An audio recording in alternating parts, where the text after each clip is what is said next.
Friends, a very important scheme in customs which all the importers, manufacturers should take care of in case eligible. We will discuss on this scheme in this video. For all the GSTAT taxpayers also, the first GSTAT order is out. We will discuss that order and the key takeaways for all the GSTAT taxpayers in this video. Also, please do join our webinar on 7th of March at 11 AM sharp on the link provided below in this video for a threadbare analysis of all the developments in indirect taxes over the last 2 months. So first up, on the eligible manufacturer importer scheme, which will be effective from 1st April 2026 to 31st of March 2028, that is for 2 years. Who are these eligible manufacturer importers? These are manufacturers who are importing goods on payment of customs duty. The relaxation is that they can import the goods by paying customs duty only once in a month rather than on filing and clearance of each consignment and bill of entry. So, for the month of April 2026, say, you have to pay the customs duty only once, that is 1st May 2026, in case you enroll in this scheme. And the enrollment can be done by application in March 2026 itself. You can apply immediately for this scheme on the AEO portal. Even AEO T1s can apply for this scheme for the next 2 years in March 2026 itself. After March 2028, you may get a AEO T2, T3 license, on the basis of which you can continue to enjoy this customs duty deferment scheme. There are certain criteria, of course, for being a manufacturer who is eligible importer under this scheme. First is that the manufacturer should have one valid GSTIN at least. The GSTIN should be valid for the last 2 years. All the GSTR 3B for such a taxpayer should be filed. There should be no allegation of collection of GST and non-payment to the government or such other allegations under service tax, central excise, customs, etc.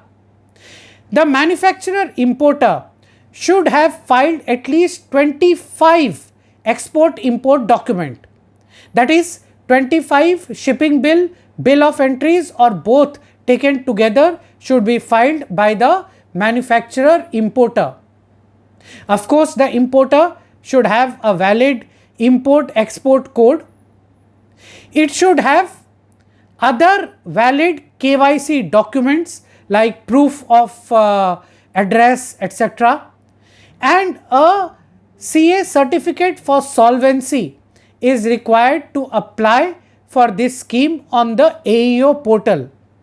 So friends, as you can see, almost all manufacturer importers can get enrolled in this scheme and should get enrolled in this scheme to be competitive in the market. The cash flows will be eased out by enrolling into the scheme. Also, the delays which happen on payment of duty for clearance of the goods which are imported, that would be substantially reduced by enrollment into this scheme. So importers in March 2026 itself take this opportunity.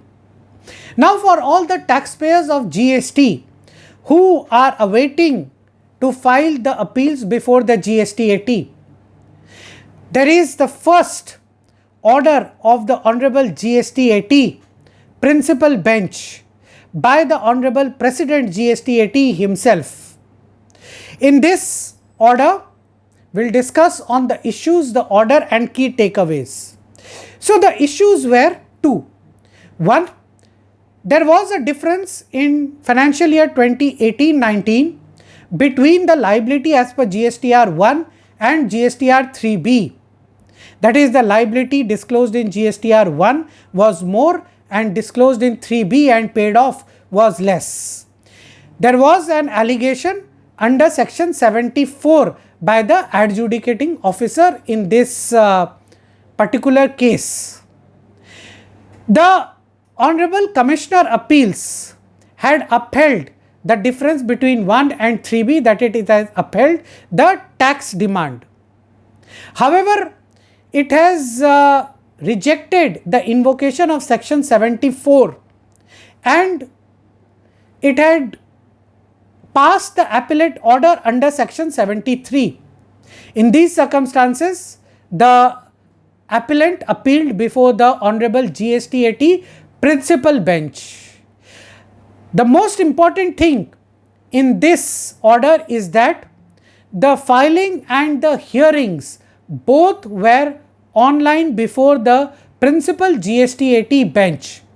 Therefore, a key takeaway before even we come to the merits is that please file your appeals fast, and even the GSTAT principal bench may hear the appeals online fast as you file it. This is the right time to file your appeals and get it heard.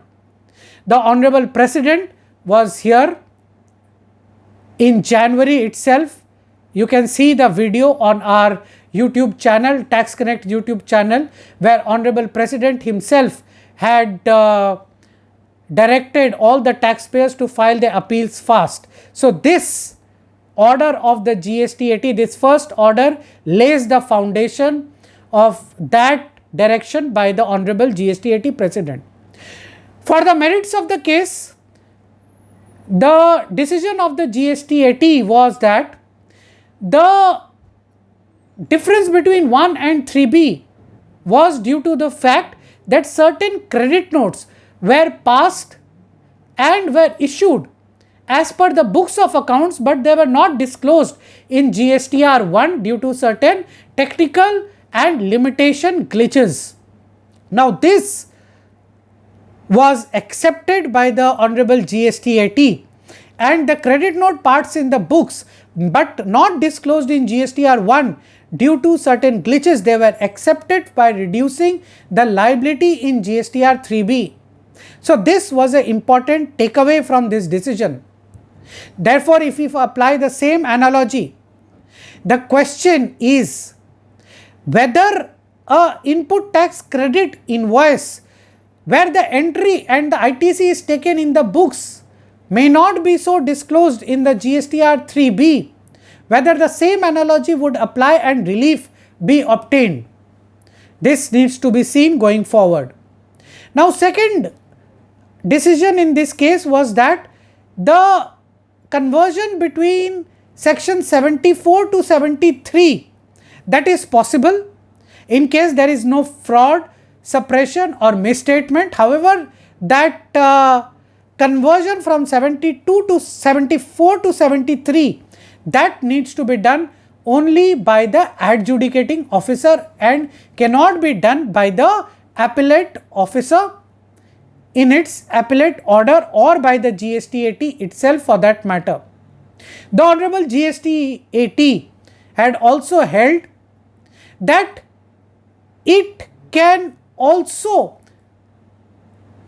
decide on facts, decide on new facts in case the circumstances were such that the appellant could not disclose those facts to the first appellate or the adjudicating authority. It is not bound to only hold on law.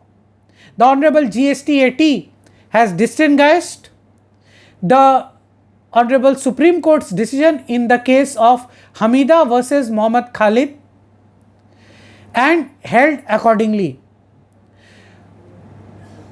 Friends, another important thing was that the respondents had argued in this matter that the Honorable GSTAT should only strictly interpret the law.